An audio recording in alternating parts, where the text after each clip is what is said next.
After a year of college, I can confidently say that it went well. It was a long year, the classes weren't the hardest, and I really liked some of the people I met, but I still have no idea what I'm actually doing. The world is rotting from the inside out, and I'm here just living it like it's another day, replacing stress with structure. And all the structure that my life had before simply fell out from under me. To compensate, I started following imaginary line after line of shoulds. I should study a certain way. I should go out to parties and socialize. I should join clubs and make friends. I should get an internship for the summer. Well, I got a summer job, and now I'm out of shoulds, sent right back to where I started just 8 months ago. I know it's not permanent or anything, but knowing that doesn't seem to help. The job itself is a few states away from home, which is alright, but the thing about that is, I don't know anyone here. To me, it's a ghost town. To everyone else, it's just a normal city. And though so far it is lonely here, there's a little bit of comfort in the solitude. My older brother, however, was a bit concerned for me, said I should meet with his old friend Xander so that I would know at least one person. Ironic, coming from someone who can't seem to step away from his computer. He said Xander wasn't too much of a talker and that I should ask them about something called manipulation. When he was done talking, I could tell there was something more he wanted to get at, but I couldn't quite place it. Personally, I always thought Xander was kind of annoying, and asked my brother if I could just get Xander's string instead to contact them if I ever had an emergency. But Xander was weird about that stuff. A great start. So now I'm off to some weird hippie coffee shop on a Sunday afternoon. And I don't know, but something about them just seems off. Hey, Phillip. It's been a while. How's the city treating you? It's good. I haven't seen much beside what's in between my apartment and work, but I'm liking it, I think. That's good to hear. Sometimes it just takes a little bit to settle in. You'll get there. Yeah, it's doable. What'd you get to drink? Oh, I don't drink coffee. What? That went quite fast. This guy really hasn't changed. I don't know how Big Bro ever talked to him, but I guess I'll go straight for this manipulation. So, my brother says there's something called manipulation I should ask about. Oh, so that's why you're here. You know, I'm never sure at the start. It makes sense, though. Yes, you're Sean's sibling, after all. How old were you when Mitch Matthews landed on the moon? I was actually born 5 years later in 85. I totally forgot you were so young, but yes, back then there was no Q fluid to communicate with. But I know you've heard that a million times. I grew up when they were still harvesting that lunar goop and developing it so that it didn't kill you. At that time, there was a lot of hype over the supposed instantaneous communication from anywhere that everybody wanted in on some. But I was a high schooler at the time and wasn't allowed to get the prick. Though, you see, at the same time, the Q fluid conglomerates were creating a new formulation of the fluid, more similar to the stuff that runs in both our veins right now, and needed a place to test it since redosing the adults that had all gotten their injections 3 years prior could lead to mass neural overstimulation. So, they decided to conduct a secret test of sorts, where they would remove the communicative properties of the goop for confidentiality and give injections of the stuff under the disguise of required medications for a local outbreak to one select high school in the country. What the hell? How's that legal? Well, in short, it's not, but these Q-Fluid companies had connections with government space programs and got a lot of financial support coming from the state budget, due to their status as a possible groundbreaking industry. So they tended to get past regulations and straight into my then high school, Judge High. Before that fated year of 192, Judge kind of sucked at everything. Actually, it was more like we were mind-numbingly average. Average test scores, average sports teams, average marching band, average everything. Nobody was super proud of being from Judge, you just kind of went. My junior year, that changed. The shots were given, and slowly but surely, Judge High started to become a name people recognized. We were the best. To us, the changes weren't immediate, but after a while, it was obvious that we had gotten stronger and were able to think more thoroughly, like we both can now, though we mostly just chalked it up to puberty. I, however, had a bit of a different experience. As this was happening, I started to see things, specifically inside of other people. At first, this really freaked me out. I thought I was crazy seeing a faint glow that radiated slowly out of the bodies of my fellow classmates. The day I started to see the glow, I came home and immediately went to the medicine cabinet and took a few painkillers, but when my mom walked in to check on me, she had that same pulsing glow. I scrambled off to my room, and the scariest thing was, when I shut my door, my little sister was there, completely normal. That was when I realized that I could see Q-flow. Phillip? Oh, I'll be right back. This guy is crazy. Absolutely out of his mind. I've never even heard of something like that. They've got to be full of it. There's no way. Xander, are you just making this up? What you're saying, it's not a thing. That's, well, ever happened, to the best of my knowledge. Can you hand me that napkin right there? Okay. Huh? It's not much. I just manipulated my Q fluid so that it would create a few micro-perforations in my fingertip. You're insane. Shh. But that's what I thought too when I first figured out I could do this. And ever since then, I haven't found anyone else who can, that didn't get that test injection. For a while there, I thought I was the only person like this in the world. At the time, I didn't tell anyone. I was scared, and didn't have enough control over it yet to reasonably prove what I was saying to anybody. Though, as time passed, I started to come to terms with the fact that whatever was happening wasn't going away anytime soon. So, I took to studying. I noticed how the fluid concentrated in different parts of the body depending on what the person was doing. If they ran, it would be in their legs. If they were deep in thought, their head. The way it worked made sense until I found an exception. A short brown-haired girl that glowed in a way that seemed to spell out something. 430B242. At this time, I was still pretty paranoid. What if I didn't actually see what I thought I saw? What if one of the companies designed the fluid to do that on purpose? By the end of the school day, I'd given in. I was already crazy as it was, and there wasn't too much to lose. As I entered room B242, I was greeted by two faces. One of the girl I saw in the hallway, and another of a short boy with long black hair. The girl had words glowing on her again. "Can you read this?" While the boy had a significantly messier version of the same phrase on himself. I stood there for a second in silence, then nervously sputtered, "I can read it." Even though I had shown up at the right room, they both seemed taken aback. Though after a few seconds, the girl introduced herself as Samantha, and said the quiet boy's name beside her was Pedro. Pedro was quiet? Well, that was a bit ago, but yeah, he didn't speak too much back then. Anyways, after that, all three of us met every day after school, where we would talk about how we thought we ended up like this, how to control the weird quirk that we all had, and took comfort in knowing that we were in whatever was going on together. Because of this, my life quieted down a bit. I had some new friends, and not much to worry about. We would mess around by giving each other messages in class, and my ability turned from something that seemed like it would ruin my life to a good inside joke that nobody else would even have a chance of understanding. Over time, our meetings became less about Q fluid and more about messing around and doing things kids do. Samantha would have some insane idea, like hiding the desks in Mr. Chester's class, he sucked, inside the ceiling tiles, and I would protest because that's obviously a horrible idea, but Pedro would already be chuckling and lining up the desks. We'd do stuff like this all the time. One time in particular, though, it went a bit different. Samantha, who was pretty good at biology, though not at Pedro's level, just got out of an anatomy class talking about the brain, and was curious because she felt something weird happen.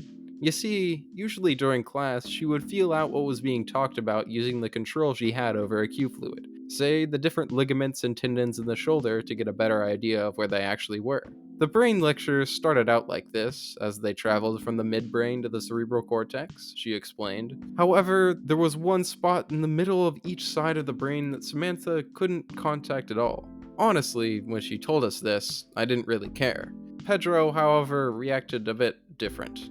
First, he seemed to be concentrating, honing in on the exact spot Sam was explaining, and then a concerned look spread across his face as he got out his laptop. The part of the brain that was being altered, in some way, was the anterior insular cortex. Wait. Are you implying that millions, billions of people were sold a product that altered their ability to feel empathy? That's a conclusion we would come to eventually, yes. Superpowers? Fine, okay, you showed them, they're lame, but whatever. This is a crime of unfathomable proportions. There's no way there was never a study on this. Well, you see, there were a few performed after the fact, but those have since been silenced. If you want, we've gained access to one, but I don't have any way to get to it on my person. God damn it. This is just another one of my brother's bits again, isn't it? He knows I'm gullible. The blood trick was probably set up from the start. He's probably got into my apartment and is right there waiting to scare me. I'll just let him have it. Who cares? At least Xander knows how to tell a story, which is one improvement since I've known him. Okay, I believe you. But what did you even do when you figured that out? Well, to understand that, you kind of have to understand that we were still kids. In those years, we were just starting to be exposed to events actually happening in the real world, mostly because of the then recent revolution in communication. We saw footage of the war in Kraton and the brutality of the Q-fluid enhanced soldiers. We saw the way that policemen with special enhancements in their blood would torment other human beings, from Growth to Shekai. We saw larger-than-life entities scrape out the inside of the planet to make more things. And on top of it all, we saw on-screen masses that would cheer it all on. Though, it was all so easy to forget. Us three, we weren't the bad people. And all that stuff we saw, it never really touched us. If we were done looking at it, we could just turn the screen off. I think that's what made the realization all the more terrifying. Everything had finally come to us. Three frankly stupid teens that had the world laid out right in front of them. Some person somewhere had decided that it had been worth it to strip a part of what made a human just so that they could make more money or keep some position somewhere. So how did we respond, you ask? Not well. We weren't superheroes in some movie and nobody immediately went to the rescue.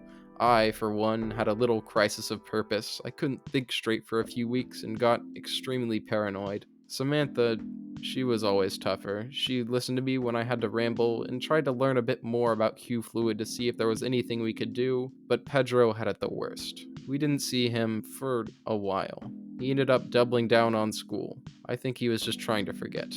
And even though it was usually just me and Sam talking at our meetings before, without him, it was always a lot quieter. A month or two passed, I got as back to normal as I could, and me and Sam started to get to work.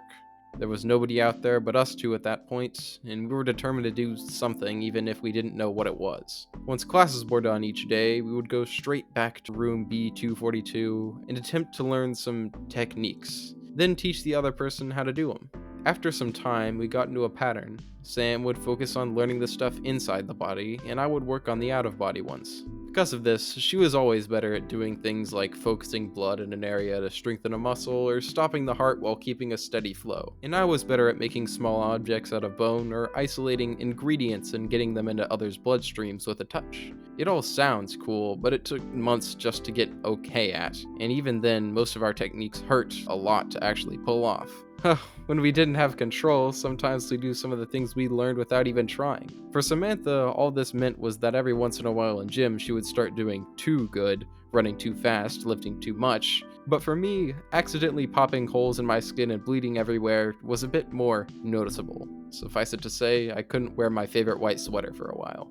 By this point though, it was nearing the end of the fall semester, and the football team, contrary to my wishes, got into the state championship.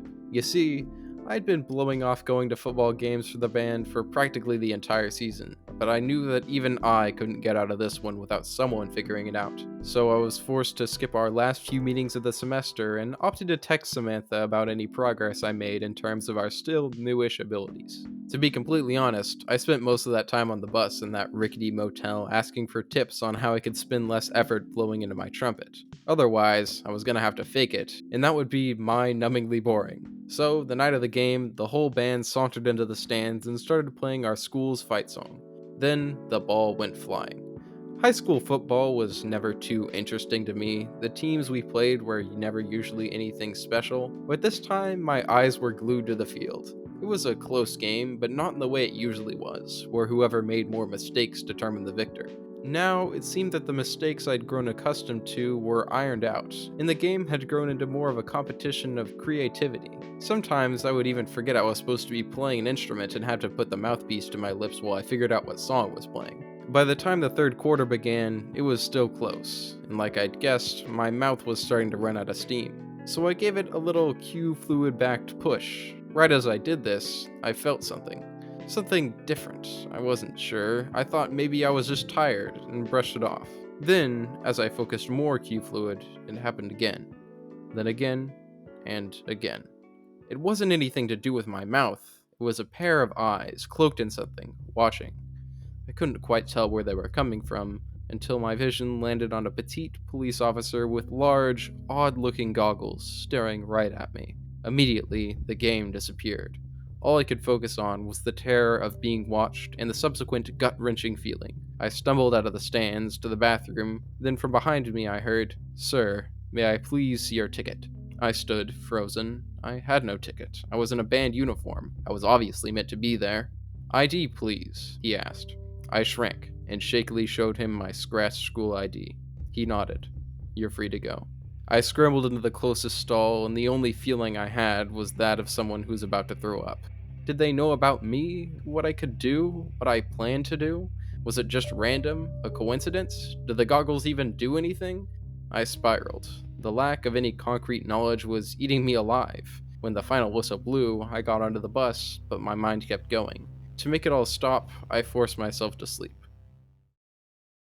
The next day was a Friday, and my brain wasn't doing any better. Once a few periods had passed, and I still couldn't concentrate, I answered Sam's barrage of texts from the previous day with, "SOS, meet me at my car."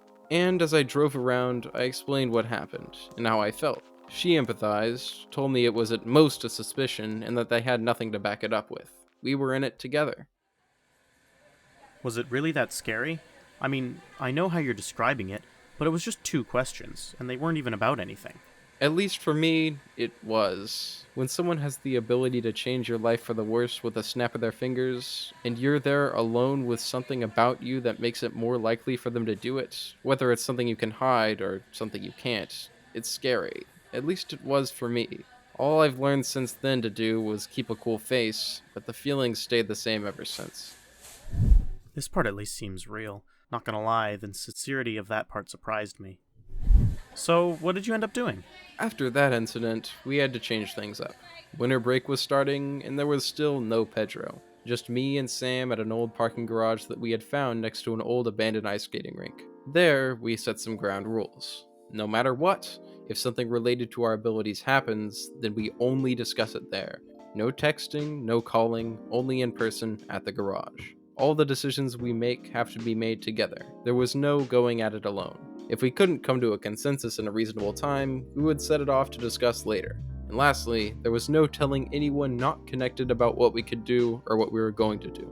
Once our ground rules were set, and we had accumulated a good number of techniques to use, Samantha and I began to come up with a real plan to finally combat the evil that we saw in the world after what had seemed like so long doing nothing. However, finding a good way of going about achieving our goal of restoring empathy wasn't easy. We couldn't be whistleblowers since we couldn't really prove how we had found it out, and we didn't want to expose ourselves. We couldn't try to stop production altogether because even though being on the Q flow all the time may be harmful, in this day and age, you need to have one to survive. Our only option was to figure out how to adjust the injections to fix the alteration to the anterior insular cortex. That plan came with a huge starting hurdle, because the only one with the biology knowledge to figure it out was Pedro. This had been a quiet truth lying between me and Samantha for a while now. Thankfully, Sam decided to bite the bullet and go talk to him. The next day at the garage, I found out that Pedro had laid out a proposition. He would come back if we allowed another person to come with him. I was very hesitant. I still didn't know Pedro too well, and by now you probably know that I tend to be a bit paranoid. Though we did talk it out, and Sam convinced me that we didn't really have any other choice. This was when I met Sean for the first time. How old were you back then again? Trying to jog my memory. Me and Sam were in our junior year, and Pedro and Sean were sophomores, so Sean would be about 16, I think. Okay, something's off. I was young, but sophomore year was when Big Bro joined wrestling. He was always late back home from school. Even though they were the younger two, they were definitely the smarter ones. That whole second semester, we would meet next to the rink after school to research a way to reverse the alteration of the brain. Pedro did most of the biological work, while Sean attempted to gain more and more information on Q fluid through his laptop. Samantha and I ended up mostly as guinea pigs, since we had the best control over our Q flow compared to Pedro's clumsiness and Sean's lack thereof. This part's mostly boring to talk about. Research takes a long time and is full of monotonous tasks. But when you finally get that end result, it feels amazing. Or at least that's what Pedro said. But by then, it was almost summer. We had a lot of progress to show for our year of work. Sam and I could do things that could be considered magic, Pedro had found a way to clear up the brain so that we could finally access the entirety of it, and Sean had found an inn in the central Q-Fluid manufacturing headquarters. Now, all we needed was to get someone inside the facility and install a file on a process development computer, so that Sean could get in, adjust the process to Pedro's specifications, and take the world out of the grip that these companies had on it. To save you the suspense, the only one who looked old enough to do it was me, and all four of us knew it. I had to mentally prepare for a few weeks ever since I got a whiff of what I was going to have to do. Yet, it didn't seem to do me much good. School was over now, but that just meant there was one more week until the only day I would have any chance of doing what I had to do. That day was the first day of the world-renowned Q-Tech internship program, though most importantly, as Sean discovered, it was the day before company IDs were handed out, and the only time where I would have any chance of sneaking in. That was about as much as we knew, besides that the interns would somehow be split into groups, and that the main gate would have a sensor designed to check for Q-flow, which of course wasn't a problem. After a week of subpar sleep, I made my way through the gate and into the reception, where a group of around 100 well-dressed people a few years older than myself stood in anticipation. "Welcome," said a booming voice over a loudspeaker. "Please enter through the south doors into the Smithsonian atrium." I had no idea which direction was south, but I did see the portrait of then CEO Benjamin Smithston looking through a telescope as I followed the crowd through the large glass doors. Inside the atrium, there were around 50 kiosks with screens displaying the words, "Please complete this survey." To not arouse suspicion, I didn't make myself one of the first to go, or one of the last. I stuck to the middle of the pack, and after what seemed like forever, walked to a kiosk near the side when it was my turn to go. When I got there, I realized why everyone was taking so long. It was less of a survey and more of an exam. There were personal questions, but most of the survey consisted of math, chemistry, and biology. Thankfully, none of the questions were that bad. I took a bit more time than most of the others, but I didn't worry too much. It wasn't like I was coming back anyway. At the end of the test, there was a pop-up saying, "Thank you for your response. Assigning pin randomly." A pop sound effect played, and a small red star fell out into my hand, and I put it on. When I walked into the next room, we were all sorted by the color of our pin. In the red group, it seemed like we would start on the west side of the building, then work towards the east side where the process development section was. The beginning was pretty monotonous. Social media training, company culture training, company history training. After all that came the speed connections time allotment, just 2 hours of talking to different employees for 2 minutes each. Most of them seemed okay, though I never got the point of it. You didn't even get to know anything about the person. Anyways, once the training and connections ended, there was the tour.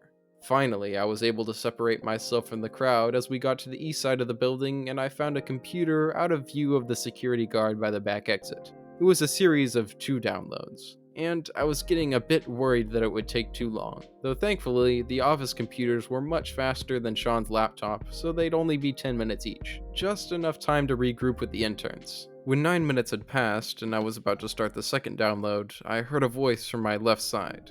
"You really are a star, aren't you?" There he was, the man with the telescope, Mr. Smithston. I panicked and realized I forgot to take off my pen, and the PC still looked like something was downloading. He interrupted. "Working hard already, I see. You know the internship starts next week, right?" I apologized, but I was also thankful. It didn't seem like he recognized what I was doing at all. All he had to say was, "Don't worry about it, champ, but you should really be headed to the Star Talk. I was just about to start. Didn't you get the message?" I told him I thought the shapes were random, but apparently that wasn't the case. And the stars had all been sent a message that I couldn't get, to go to a certain room to hear a speech by the man standing right in front of me. Because of this, I couldn't start the second download. Though by that point, and during Mr. Smithson's whole speech, all I could think was, this is the guy addicting people to his own supply, then taking advantage of them? This person speaking of changing the world, making it a better place where everybody's connected? Hell, if I didn't know any better then, I might have just believed him. Even though he had what practically amounted to an army of indentured servants digging out the world's core for his own gain, when he spoke, it truly seemed like he had his heart set on making everything better. And if you just followed his lead, you could too. I guess that's why the board chose him. But by the end of the speech, I was only more determined to make that last download. All I had to do was take my pen off and exit with the rest of the employees 15 minutes later. I got back to the PC, completed the final download, and let out a sigh of relief. After that whole awful day, it was all over. I followed the crowd of tired engineers, scientists, and programmers towards the west exit. Then my stomach dropped. The doors the interns had exited from were locked, and the only way out was a metal door that required a company ID. At this point, I didn't have any stress left in me, and simply turned around. I walked back to the east side calmly, like there was nothing wrong in the world, and when I got there, the only ones left in this part of the building were me and the security guard from earlier. All I did was introduce myself. "Hello, I'm Robert, nice to meet ya," and stuck out my hand. The security guard, a bit flustered of course, put his right hand out in response. Then, the second our hands touched, I sent a few milligrams of melatonin straight from my pineal gland across the blood-brain barrier into my bloodstream and out my fingers, along with a bit of my own Q fluid to guide it straight to the guard's helpless brain. The guard started to respond, then slowly toppled over. Quickly, I went into action. Earlier, I'd noticed the back door had a spot for a key. Now, I had never made anything that big before at this point, and making bone structures is very painful, but I managed to feel inside the lock and make a skeleton key of sorts. That was when I finally got out. Wow, so, you really did it, huh? Yes, when I got back in one piece, all of us were ecstatic. We'd just saved the world from the hands of some of the worst people on the planet, and people would finally wake up and realize what they were doing to the planet and all the people on it. So we celebrated. This is when I met you for the first time. I remember. I guess Sean didn't place a district for wrestling, did he? No, he really only started to get into it the year after. That's cool and all, but the world you and I grew up in, well, they don't seem too different. Yeah, I can't say that they are. Then why'd you even tell me all this? Like, all the things you don't like in the world are still happening. It's not like your fairy tales and parlor tricks can make me forget what I've seen outside with my own eyes. Thanks for the story, but I think I'll go.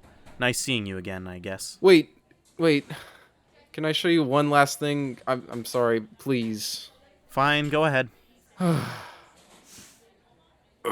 What the hell? Keep it down. That hurt. But this is Samantha's PhD thesis from a few years ago. How? That year, we really did think the world would change. Eventually, though, we became, well, less stupid. As we aged, like you said, nothing really changed. The friend group stayed friends. Once college hit, though, they all stayed close, but I moved far away. All of us still talked, but with time, we had started to forget why we had did what we did in the first place. Saw it as sort of a child's dream, which to be fair, a lot of it was. Instead of that dream, I got stuck in an adult nightmare. It wasn't the worst thing ever or anything, it was probably the most comfortable I've ever been. I'd convinced myself I'd done my civil duty and started to play by the rules. I had fun, for sure. However, there was a part of me that laid there, dying. I never gave myself too much time to think back then. On some level, I guess I knew that if I did, it would come back, that part of me. After a couple years, it started to eat at me. It became harder to relate to the friends I'd grown close to in college, and I ended up calling a lot with the only people I knew that would really get me. You see, while I distanced myself from everything, again, Sam didn't, and this time she made sure everyone around her was on the same page. She was also hopeful that what we had done would have a profound impact on the world, and Pedro and Sean clung on to that confidence. While I was brushing them off, they would tell me of their efforts to help move along the change we had all sparked, teaching people, by example, to show one thing: empathy. When people were hungry and without a home, and the charities funded by the same companies that had put these people in that position weren't cutting it, they would work with those people to help. When one portion of the population was criminalized to galvanize support from another part of that population, they would work with the people that needed it to help. When another project to further penetrate into the world's core was approved, they would work together with the area to stop it. And when social spaces were destroyed because they didn't make money or were seen as undesirable, they would help bring them back so that people could be people together. I may make it seem more exciting than it is, but I'll get to the point. While doing all this, Sam and them were all in school, and Sam had always stayed curious about the brain and Q fluid. By the time this paper was published, she'd told us the result a few years before. The Q fluid manufactured from year 188 to year 193 had no adverse effect on the brain. Most likely, what we had solved was just a cost-cutting measure. All those years ago, we thought we'd changed the world, but all we did was fix a bug. One that they didn't know about or didn't care enough to fix themselves, and we did their work for free. It makes sense, but Please just answer my question. Why? Why tell me this? This story, it's to prove a point. This stuff in our veins, it did change the world. Still, it didn't revolutionize it. There's no such thing as a systemic lack of empathy. But when I took a year off school to come back and see what my old friends were doing, I noticed that there was a systemic lack of choice. And when those choices aggregated at the top of some structure, those people at the top gain a new set of wants and needs, while those down below get their lives stripped away. Whether it was state officials waging a war using the lives and resources of the people they pretended to care about to benefit themselves, like in Creighton, or company execs like Mr. Smithston cracking down on worker protections to benefit a bottom line. The best thing we ever did during all of this was to learn to make decisions together, and teach that lesson to those who we acted with so that they too wouldn't recreate the same problems that created this, but would instead take on their problems and try to create something new together. All of this is hard. There's pushback, and there will one day be even more pushback. Honestly, I don't know if a world that I'd love to live in will ever come about before it's too late. But Phillip, for you, I know your brother trusts you. Or else he wouldn't have asked you to come talk to me. So just take this. If you ever want to follow in his footsteps, all you have to do is use it.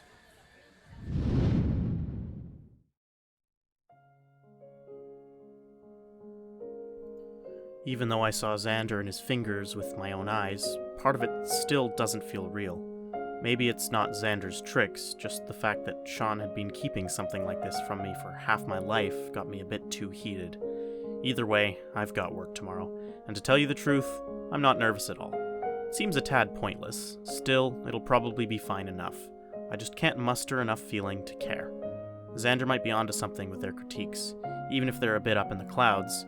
I wish I had more choice in terms of my job, but that's just a fantasy. I can't say I believe in Xander's solutions, and if anyone else said that to me, I'd probably just brush them off. Though, I do miss Sean, so maybe there's something I'm missing. And if all I've got to do is figure this thing out, then that's what I'll do.